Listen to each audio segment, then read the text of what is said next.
So in this video, we're going to be looking at the differences between the rigid PLA bottom insert for the canister and the flexible TPU insert for the bottom of the canister.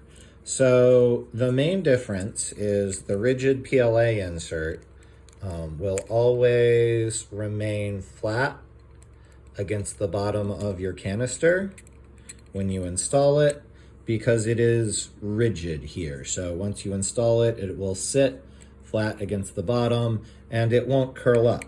The minor downside is that if when you're installing you don't push all the way up, the bottom of the crystal will scrape against the layer lines there, which is fine on the stock Galaxy's Edge crystals. You're not really going to do it any damage. They're a much harder resin than this PLA plastic is.